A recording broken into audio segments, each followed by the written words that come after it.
Hello, you wonderful people, and welcome to another episode of Centric. This being a show where it's about crime dramas that I watch. For today's episode, I'm going to talk about the latest episode of Clarice. A lot of interesting things went down in this episode, so let's break it down. Well, first and foremost, we have Clarice in another therapy session, and obviously she's not really talking. Obviously for him, it's like, our therapist is bringing up the fact is that the previous case probably unlocked a lot of memories. It's like, oh yeah, your dad died. It's like, no, my dad was killed in the line of duty. And once again, like, the fact is that, like, she has to kind of correct those things of, like, he'll say something and she has to feel the need to kind of correct and specify, because I guess it's like this, the specification is important to her. Because I guess it's also like, because she's trying to say, like, it's not something I buried. I've always lived with the fact is my dad was murdered, and I carry that. I've never buried it. But for him, it's like, there's a lot of underlying issues that she's not really dealing with that, because she's trying to make it seem like everything's okay, but it's like there's something deeper there that you're not really tackling, and eventually it will find its way out, and which kind of was very foreshadowing, because we do see, like, obviously she's sitting there, because for him it's like you're losing, like, focus, like, where do you go? You kind of drift off, because it's just in those moments, and just kind of like how, because of that, your reality isn't kind of what you think it is, that your perception on things can be altered. Events might not necessarily be what you think they are, because your mind is, we have that tendency to look back on things, and because of our perception, we can kind of rewrite a little bit of kind of how things are. So, and part of me was wondering, like, it doesn't really play a role in this case, but I think it does make her question herself, like, because obviously getting into the case, obviously they're talking to Carl Welling, the killer from the first episode. And when the time came from, it's like, okay, you sure you heard him say he wanted a deal? It's like, okay, he's coming in here without a lawyer. Okay, we're going to sit here and question him. But when the time came, he tells Clarice, like, oh, I never agreed to a deal. And that makes her look like, oh, like, that was something she made up. But she's like, no, I heard him. And it's like, she even talks to Ardelia about it later on, about how, oh, they kind of look at me sideways. She's like, your team already looked at you sideways. But it's still that thing of she's struggling to get them 100% on her side. Because there's some moments here and there, like, obviously, like, some of the like, little moments between her and Mary where it's like, hey, we're on the same page, we're good. Obviously, I think out of anyone on the team she has the best relationship with so far is Esquivel. Like, maybe because of his circumstances of being in the military, like, maybe that played a role in his situation, like, why he kind of looks at her differently than anyone else on the team does. I mean, everyone's coming at this, I think, from their own issues, because, like, Paul was kind of pulled from, because the way Ruth was talking about it, it's like he was on a trajectory towards justice and, like, probably like the Department of Justice type of situation, but he came over back to the FBI, which he was like, no, I needed to, which we do see a picture of his family, and I'm wondering if that has some relation. I guess because he says, like, after Bill, I needed this. I guess it's like considering what Bill did, and he has children of his own, so maybe that kind of plays some role in kind of like, no, like, catching monsters out there. I don't know. It just seemed like there's definitely something on that front, because in particular it was a conversation he was having with Ruth. It's like, when they got the wrong house, you promised me my daughter would come back to me. When is she going to come back to me? Paul and both, like, she is back with you. She's alive, granted. Obviously Catherine's got her own issues. We see it in this episode where she's working out, blasting heavy music and stuff like that, which I'm guessing, like, I guess she uses it as a motivation, thinking about Bill, and it just kind of motivating her more, and just, I think it's just a thing of she doesn't like I interpret that as she doesn't like the quiet. She needs that, because she's kind of, I think, reliving it over and over again. I think it pushes her harder and harder. Even her mom's like, oh, I can get you something. She's like, I'm not hungry. It's like, if you're going to work out that hard, you need to eat, but it's still that subconscious level of, I got to stay skinny, like, so this Bill thing, like, it's her own means of, dealing with that, because she doesn't really have anyone she can really confide in. It's the thing of, like, no one can really understand what she went through, the PTSD that she's, suffering, But also in this episode, we also had, Ruth kind of in front of a committee where she has to basically justify her job and her position as well as VICAP. And for her, at first it seems like, VICAP's your personal task force. She's like, no, I built this task force so that what I went through, no one else has to, because not every victim out there is lucky enough to have a mom who's a senator. So she was able to, that's what made Catherine's situation different. She had a parent in a political position that allowed more eyes and ears to be, and she had a more power position to make stuff happen. So, and obviously, trying to talk to the guy on the committee being like, you have three daughters of your own. You would want someone like me who would do anything to ensure that your daughter was okay. And even Ruth was like, yeah, when it was all said and done, because that particular guy made it kind of more of a spectacle. It's supposed to be like a closed door thing, but he brought in cameras and reporters. So it's a situation of it being reported. She's like, it's just going to make me look like a hysterical, mother. It's kind of what it's going to come a little bit across, which is even sadder because we see Catherine looking at that same thing, and obviously referencing Buffalo Bill and kind of what she kind of went through, because at one point you kind of see her kind of look away from the TV, because hearing her own mom say those words, I think it just kind of probably makes her sink a little further and further away. And obviously her mom's attempts to reach her have been very unsuccessful. So we'll see whether Clarice will have more success with that going forward into the series. But aside from that, getting into the whole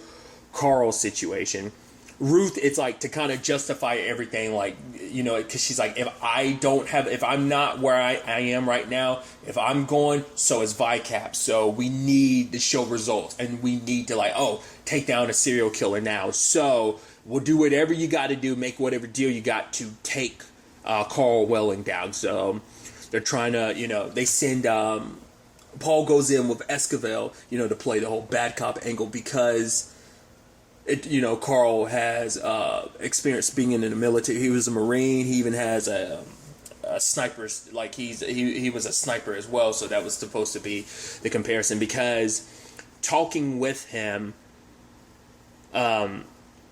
and talking to Rebecca, Clarice learned that he's very modest when it comes to women. So when he was having Rebecca stripped down, he looked away, and also she was like, when I was touching his mouth, she could tell, the way she phrases it is he has a very strict moral code, and it's even Murray's like, hey, that bastard has a moral code. It's yeah, when you go your entire life, when you work basically going against the 10 commandments, you got to have your own guidelines and rules, I guess, is to justify what you do, but also to show that you have limits, because I guess that's your almost justification for being I'm not a monster.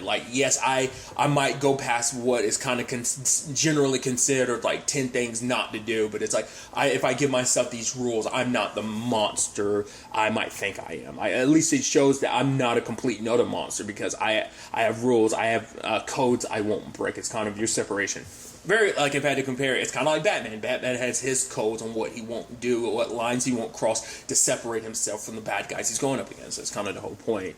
But they kind of lean into that aspect of that code by being oh, you assaulted these women. And he was looking what? No, you don't have any evidence I did that. I didn't do no such thing. And it's I get it. Out there, when you're in the military, when you're on a job, it's things are different over there. He was no, you don't know what you're talking about. It was definitely pushing a button for him. And luckily, Paul was able to kind of maneuver this to be oh, you didn't think there was any evidence. He was yeah, water washes away all evidence. It's oh, water, huh?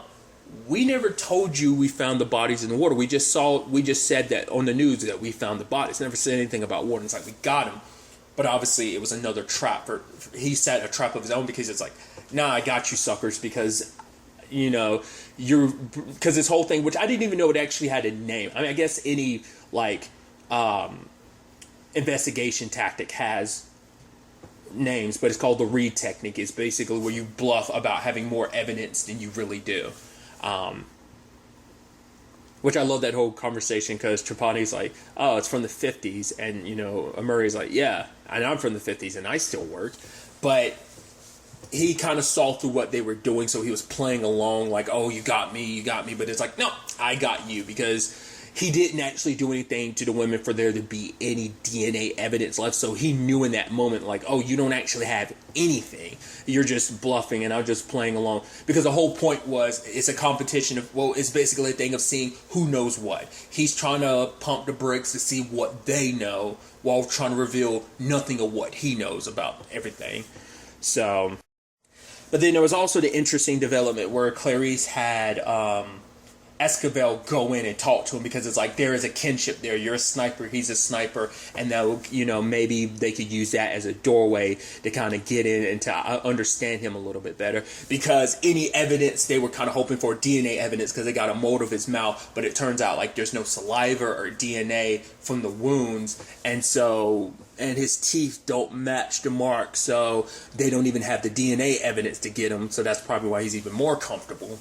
But Esquivel talks to him, and I thought it was a really interesting conversation. It gave us a real insight into Esquivel's situation, that I think there is that complicated thing for him. It's like where, obviously, with this job, it's just kind of like a job of like, his prior job is like, you take people out for a living, in the sense that like, you don't have to sign papers, you don't have to go through like certain channels. It's like you're given orders to take someone out. There's no paperwork to fill out of like, there's some like necessary rules to necessarily follow. It's like you're given an order, you pull the trigger, and there's like some comfortableness to it. Even he says it later on. It's like he kind of misses the permission to just kind of do that. Now, like I said, he's if he did that now, obviously it'd be frowned upon. But in that particular job, it was something he was good at.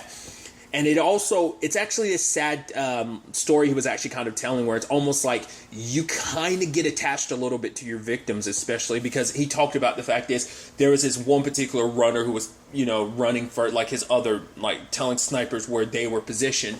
And so his job was to take this particular runner. I was like, yeah, this runner was fast, but he was like, I tracked him for like half a mile or something like that. The kid was, skinny and fast. And, he thought like, that thought of kind of like, oh, I've got this, no one's going to be able to get me. And then, Esquivel talked about pulling the trigger and getting him in the neck. It's like he went 10 more yards before it hit him, of like, oh, I'm dead, So I thought that was fascinating. But then you had Carl kind of say like, oh, you think your commanding officer must have loved you because you do exactly what they tell you to, don't you, boy? He was like, you think kind of like you're not compromised, that I'm more compromised than you are just because you're a Fed. And you're almost like, I'm wondering like, because at first I was internalizing that as like, oh, does he think he's on the right side of things? He's kind of like, you think, at first I was like, oh, is he kind of like distrustful of government or something, which very similar to like the militia last episode. So that's why I was thinking like, is that where he was coming from?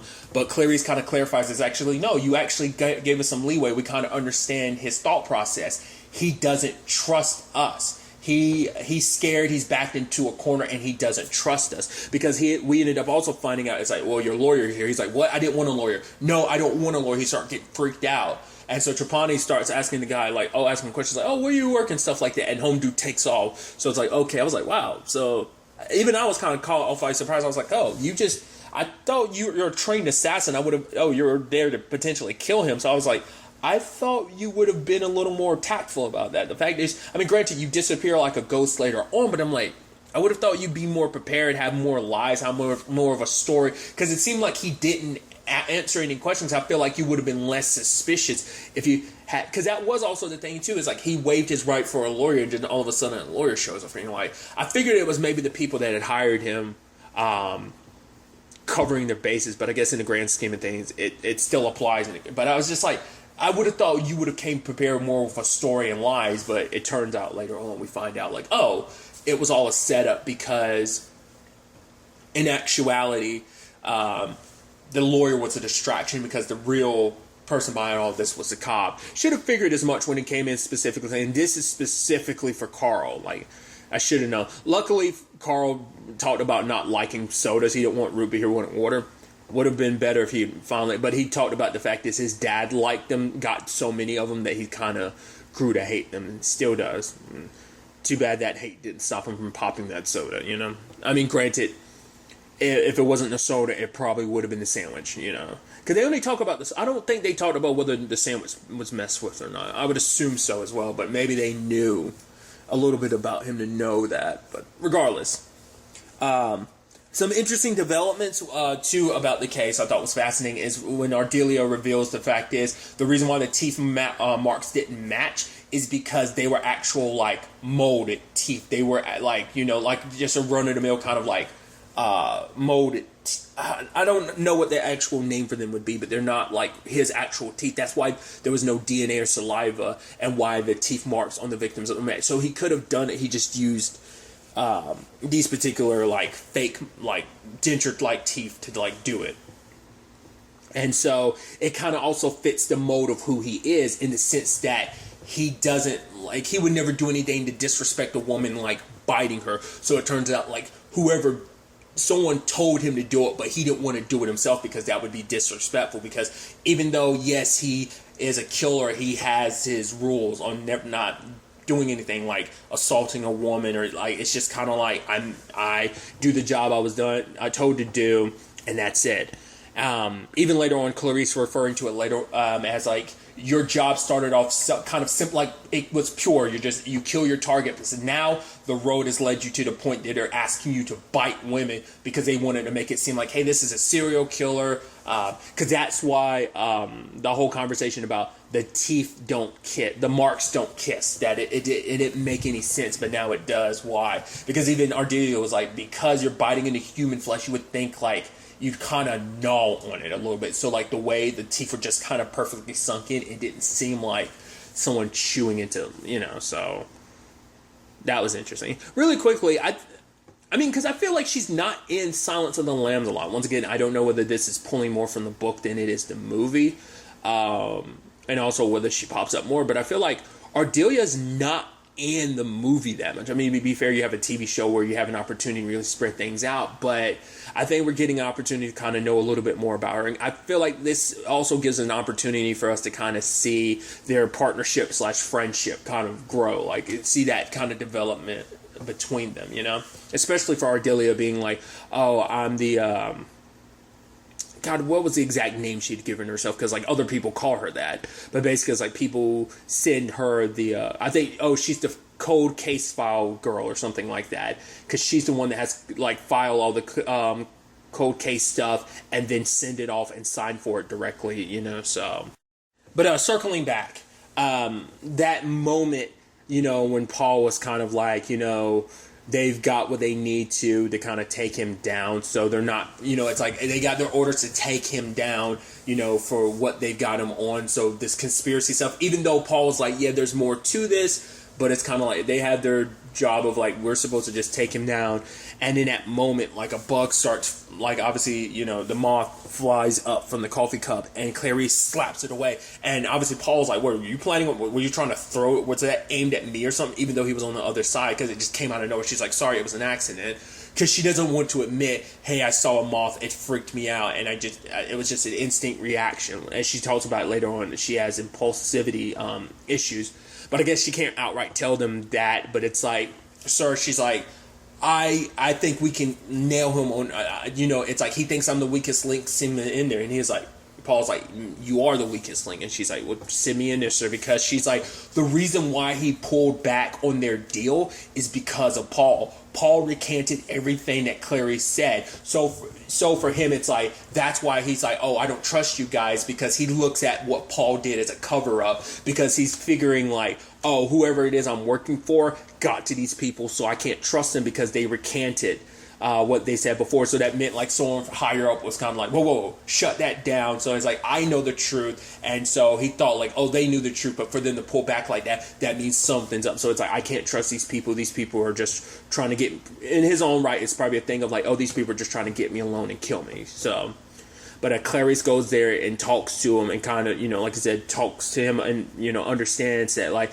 he isn't in this to desecrate women, and that he was hired for a job, and it escalated to the point he has to do these type of things that he isn't comfortable doing, And so he talks about the fact is that he doesn't know who he works for, but just that he had a number, But before he could really go into detail, obviously he ends up dying. So obviously adds a lot of validity to the whole conspiracy angle to this, because we see that they're, a lawyer that they don't know anything about and a guy pretending to be a cop. It's like how he was able to set that up and stuff like that. I guess that's how he kind of made it so they probably didn't ask too many questions on him being like, oh, us at BPD, we're super fans of you, Clarice. It's kind of like, some guy bet me $20 just to get your number. I think all that was probably just a distraction, so they probably wouldn't look at him too hard or recognize maybe something was off with his uniform or off with him.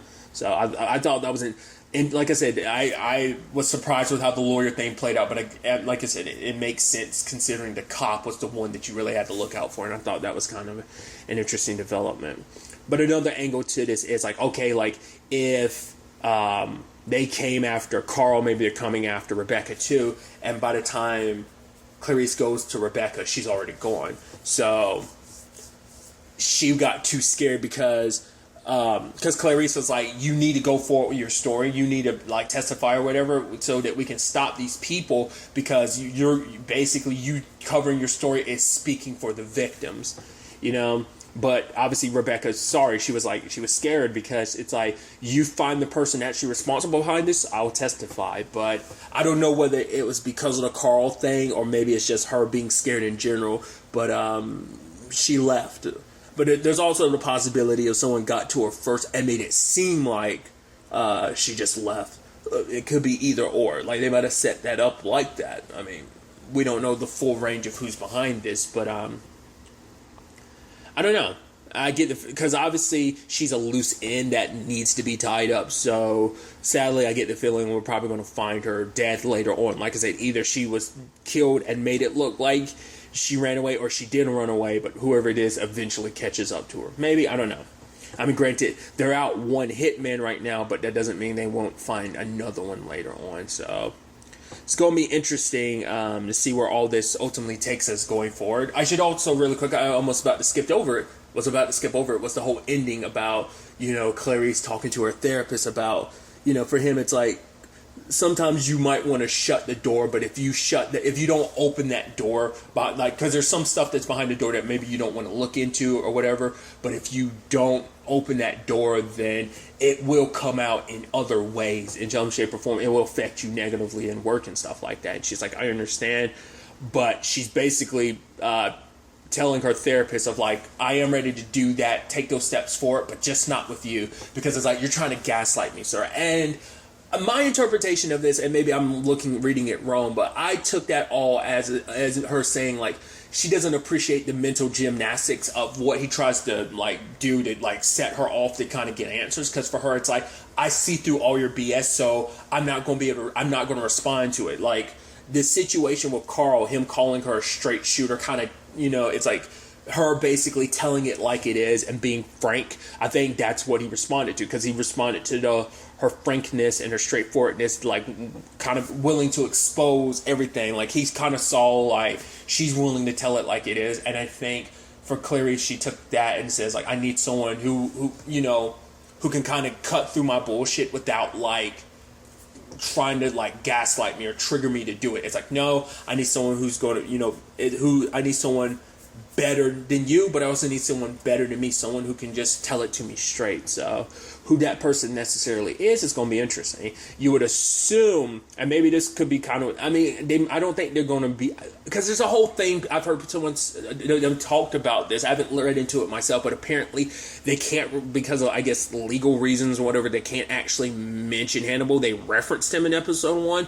but it's like, part of me wonders, is that kind of where they're leaning in, because it's like, oh, like the last person of a professional level that can kind of understand you was him. Like Hannibal could read you and understand you on a level like no one else could. So maybe they're setting someone up similar to that, and maybe that said person might end up being later on revealed to be a bad guy. I don't know. I could be easily reading too much into it. I'm curious as that kind of what they're kind of implying and kind of setting up, but we'll ultimately have to wait and see where ultimately all this ends up taking us going forward into the next episode. But really, that's all I want to talk about. Until the next time we meet, be happy, be safe, live light to the fullest, and enjoy it. Good day, and goodbye.